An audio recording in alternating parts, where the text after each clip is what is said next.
Sa Biblia, maraming aklat at propeta ang nagpapahayag ng plano ng Diyos para sa sanlibutan na may inilaang plano para sa bawat isang individual bago pa man ang kanyang kapanganakan at na ang bawat isa ay dapat na mamuhay alinsunod sa plano ng maikapal. Kaya mapalad ang mga taong maaga pa lamang ay namulat na sa tadhanang inukit ng Diyos para sa kanya bilang kanyang anak upang maging kabahagi ng paghanda para sa muling pagdating ng kanyang kaharian. Ngunit taliwas sa karaniwang mga kwento ng pananampalataya, mayroong ilan na hindi kaagad naririnig ang tawag na ito. Isa na dyan si Bishop Rod Cubos. Bago naging bishop at leader ng simbahang may libo-libong miyembro sa kasalukuyan, minsan din daw siyang naligaw sa akala niya'y plano at tadhanang inilaan para sa kanya, lalo na nang tahakin niya ang buhay malayo sa kanyang pamilya. Trahedya man ang naging dahilan ng kanyang pagbabalik sa Davao City, ito rin ang naging dahilan upang makilala at tanggapin niya ang plano ng Diyos para sa kanya.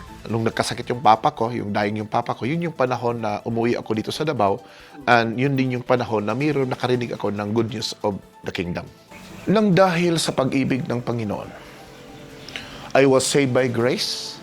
Hindi ako dapat sana kumbaga ma-save, hindi dapat sana na yung bang nakikita ko kung ano yung ginagawa ko nung araw.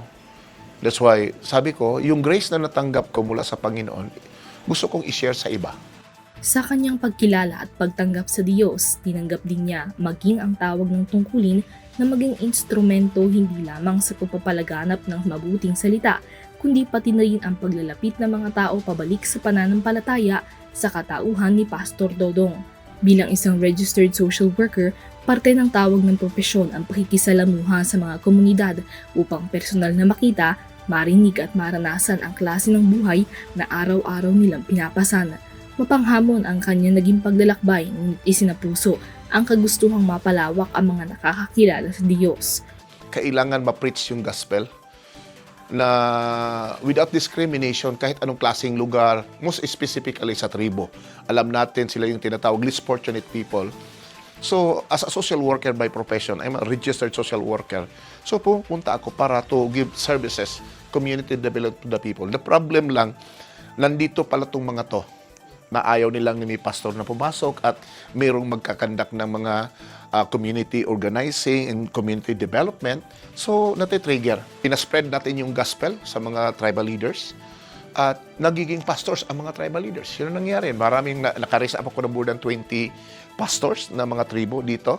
So, yun ang ginamit ng Panginoon. Sabi ng Lord kasi sa akin, go to the place na hindi na i-preach yung gospel ko. So, hinanap ko talaga itong lugar na to. Hindi ito aksidente, talagang intention na pinuntahan ko. Alam kong critical, alam kong delikado. Ang sa akin, gusto kong sumunod kung ano may yung ipinag-utos sa akin ng Panginoon. Literal na buhay at kamatayan ang kanyang hinarap sa kanyang pagganap sa tungkulin. Ngunit gaya kung paanong pinanatili siyang ligtas ng Panginoon, hindi rin naman nauwi sa wala ang kanyang pagsusumikap at mga sakripisyo. Mula sa panghihikayat ng paisa-isang pastor, mula sa maliliit na mga komunidad, libo-libo na ngayon ang miyembro ng Christ the Healer International Missions Movement, simbolo ng mga taong tumalima sa tawag at plano ng Diyos para sa kanila. Iba-iba man ang kwento at ng pinagmulan, pinagbuklod sila ng iisang boses at iisang pananampalataya. Mga lumad sa una, wala mi dito may Ginoo. Ang among Ginoo kini dili nagpuyo ani ang mga puno. Diya nang puyo ang mga among Ginoo. Ikaduha, pagkaon. Kay kunanta wala pagkaon patay. Mao na among Ginoo. Pero niabot ang panahon nga niabot si Bishop. Pero dili pa si Bishop Dodong Cubos. Niabot sa ko sa among dapit.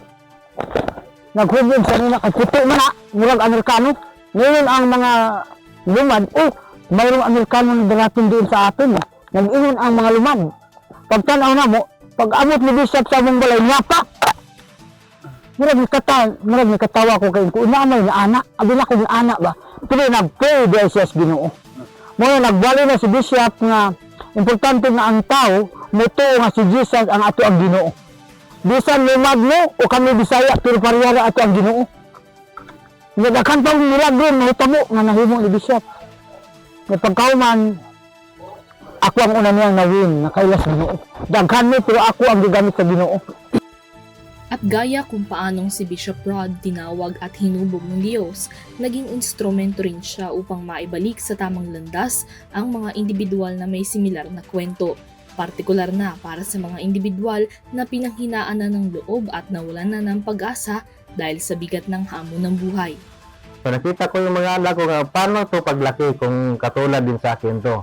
Umiinom, magbisyo. Paano ko sila tawag nito disiplinahin. Hindi ako makabago sa sarili ko. So yung nagpray ako kay Lord na sana yung bisyo ko mawala. At glory to God, dumating ako sa Christ the Healer dahil sa isang yung divine appointment. So appointment ka talaga kay Lord. So doon nabago ang buhay ko, na wala yung bisyo, yung pag-inom, saka pag-inom ka, hindi yan mawala yung mga chicks, may chicks talaga yan. Yun nawala. So nawala yung yung guilt ko sa mga ginagawa ko. Din ngayon, yung mga anak ko ngayon puro na takot sa bisyo kasi nakita nila yung papa nila walang hinahawakan na mga tawag dito, mga inumin na makalasing o makasira sa ating katawan. So nakikita nila, Bible na lang yung hinahawakan. I lose hope for a life because if you said cancer patient, hindi po siya basta-basta na sakit. No? Even today, no, na it is not actually good, no, but for the miracle of God, no, na nakarating through Bishop Rod, na nalagay ito sa na milagro talaga ang na ibigay ay restored, no. Kaya malaki ang papasalamat ko sa Diyos at saka kay Bishop Rod dahil naibigay itong programa ba na akala natin wala na palang pag-asa pero may pag-asa pa. Saka kayo lahat na nag-suffer ng mga sickness, do not lose hope because the miracle of God will extend always sa ating buhay. I was diagnosed as tumor sa spinal cord to the point na hindi na talaga ako makalakad. Hindi na talaga, wala na talaga kahit galaw ng paa ko, hindi na talaga magalaw. At the same time, hindi na ako makahiga at hindi na rin po ako makabangon. Sabi ko, Lord, wala akong ibang hinihiling, i-restore mo ako. Kasi binigay ko lahat ng buhay ko sa iyo. And during that time, pumunta ako kay Bishop. Sabi ko, Lord, before ako magpa-diagnose, before ako magpa-check up, gusto ko magpa-pray kay Bishop Rod. Kasi I believe na test lang to sa akin. And during sa time, nag-pray ako ni Bishop, yung pain na ma-feel ko sa likod ko kasi likod ko talaga ang affected din siya.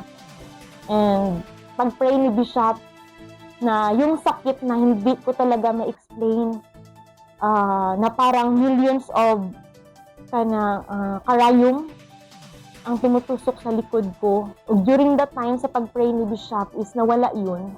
Hindi mo lang ako tinulungan sa operation ko, sa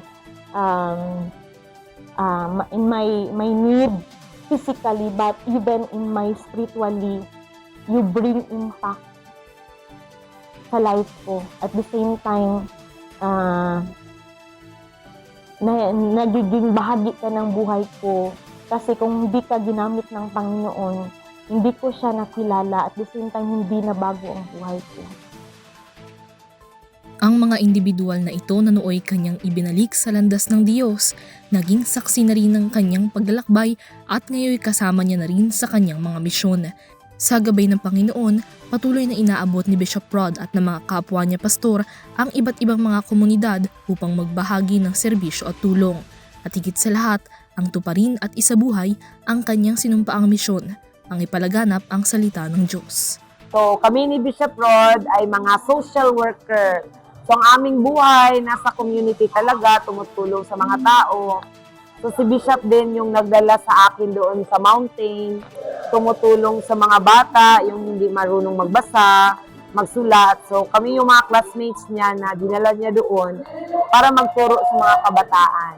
So, doon ko din nakilala si Lord. Nung nagkakilala kami ni Bishop, doon din nag-start yung desire ko to serve the Lord. Until such time na talagang tinawag ng Panginoon, nag-serve na rin kay Lord kasama si Bishop Rods.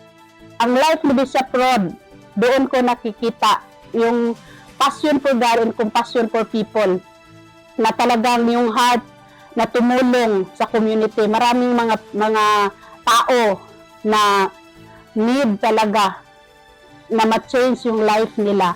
At tuloy-tuloy yung ginagawa namin. Kaya ngayon, under the leadership of Bishop Rod, pasalamat ako sa Panginoon na kilala ko siya as leader. Talaga na may strong faith in the Lord.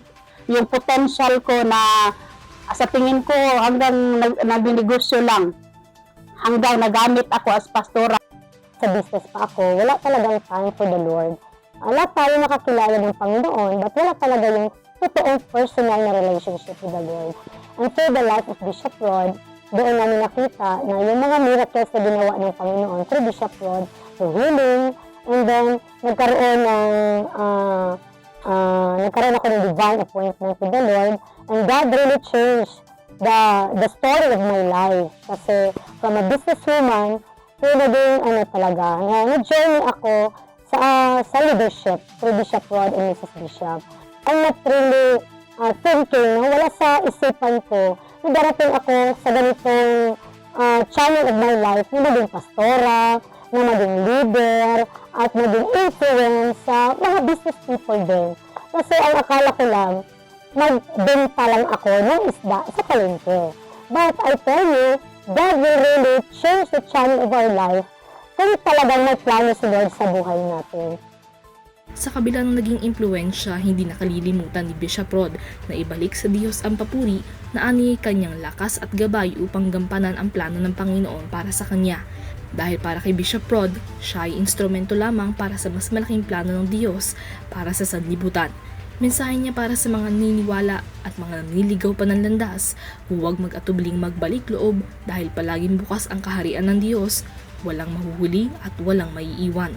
Kung may calling ka, pinili ka ng Panginoon, and it was ordained by God, walang pwedeng humarang, walang pwedeng umuopos. Walang imposible sa Diyos. Kayong lahat, walang imposible pag tinawag ka ng Panginoon. Pag may resistance, yung bang umaayaw tayo, yung bang parang ayaw nating sumunod, we will go through tough times because many are plans in man's heart, but God's plan will prevail.